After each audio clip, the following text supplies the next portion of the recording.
Video opens with a shot of someone swiping through a dating app, looking bored.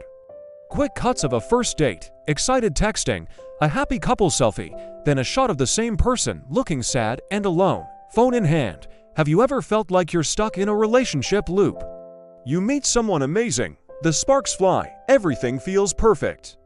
And then, just as quickly, it all falls apart. You're left wondering, what went wrong? Why does this keep happening? If this sounds familiar, you're not alone. It feels like almost every modern love story is doomed to end the same way. But why? Today, we're going to pull back the curtain on the hidden cycle that is sabotaging our relationships in the digital age. It's a four-stage loop of dopamine, illusion, ego, and detachment. And understanding is the first step to finally breaking free. Let's start with stage 1, the dopamine rush. Think about it. That little buzz you get from a new match, the constant notifications, the thrill of a good morning text from someone new. Our brains are literally wired to seek this novelty. Dating apps have turned finding a partner into a game, and every match, every message, is a little hit of dopamine, our brains feel good chemical. We're not just getting to know a person, we're getting addicted to the validation, the excitement. This initial phase feels incredible, like you found the one. But here's the catch, this high isn't based on deep, genuine connection. It's chemical, we're high on the idea of a person, not the person themselves. This intense, fast-paced beginning sets a dangerous precedent, leading us straight into the next stage. Welcome to stage 2, the illusion. Fueled by that dopamine high, we start building a fantasy. We see their perfectly curated social media profiles, we fill in the blanks with our own hopes and dreams, and we create an idealized version of this person in our minds. We project our desires onto them, we imagine our future together, picturing perfect holidays and deep conversations that haven't even happened yet. We're not falling for them, we're falling for the story we've written about them. This is the stage of potential. We love their potential. We love who we think they are, or who we want them to be. But an illusion, no matter how beautiful, can't last forever. Eventually, reality has to knock on the door. And when it does, it's a harsh wake-up call. This brings us to stage 3, the ego clash. The illusion starts to crack. You discover they aren't as neat as you thought, or they have different political views, or they don't communicate in the way you expected. Their real, imperfect self starts to emerge. And what's our first reaction? Our ego kicks in.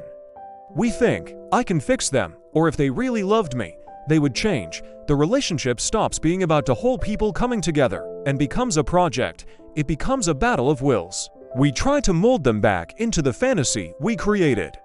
They, in turn, feel misunderstood and pressured. Arguments become more frequent. The focus shifts from us to me versus you. This is where the resentment builds, and the emotional distance begins to grow, creating the perfect environment for the final, heartbreaking stage. And here we are, at stage 4, detachment. The dopamine is gone, the illusion is shattered. The ego battle is exhausting. What's left are apathy. You start pulling away, the texts become less frequent. Good night becomes a chore, not a joy. You start mentally checking out. You might even find yourself scrolling through dating apps again, subconsciously seeking that next dopamine hit, that next fresh start. This is the quiet ending. It's not always a big, dramatic fight. Often, it's just a slow fade into silence. One person ghosts the other, or you have the talk, which is really just a formality because both of you already know it's over. You're back where you started, alone, with your phone, ready to restart the cycle. So, how do we break this cycle? It's not about deleting the apps or swearing off dating. It's about changing our approach. First, we need to practice mindful dating. Recognize the dopamine rush for what it is, a chemical reaction. Enjoy the excitement, but don't let it cloud your judgment. Seek real connection over instant gratification. Ask deeper questions. Spend quality time together doing real-world things, not just texting. This helps you get to know the actual person, not the digital avatar. Second, we have to consciously kill the illusion, let go of the fantasy.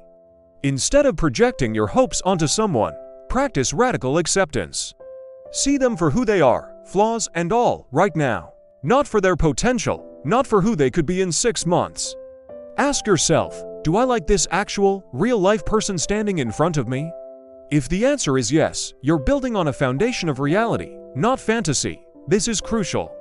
A relationship built on truth, even if it's imperfect, has a much better chance of survival than one built on a perfect lie. Third, and this is a tough one, we need to check our ego. A relationship isn't about winning or losing. It's not about changing someone to fit your needs. It's about compromise, empathy, and understanding. When a conflict arises, instead of thinking, "How can I win this argument?" try thinking, "How can we solve this problem together?" It requires vulnerability. It means admitting when you're wrong and truly listening to your partner's perspective, even when it's difficult. Taming the ego means choosing connection over being right. It's about shifting from me to we. Finally, we must choose to cultivate attachment instead of defaulting to detachment. Love isn't just a feeling, it's an action. It's a conscious choice you make every day. It's choosing to turn towards your partner when things are tough, not away. It's investing in the relationship even after the initial novelty has worn off. This means creating shared rituals, being emotionally available, and communicating openly about your fears and needs. True, lasting love isn't found by swiping. It's built, slowly and intentionally, through shared experiences and consistent effort. It is less like a firework and more like a slowly growing fire that you have to tend to keep it burning. So the next time you find yourself on that roller coaster of a new romance, remember this cycle.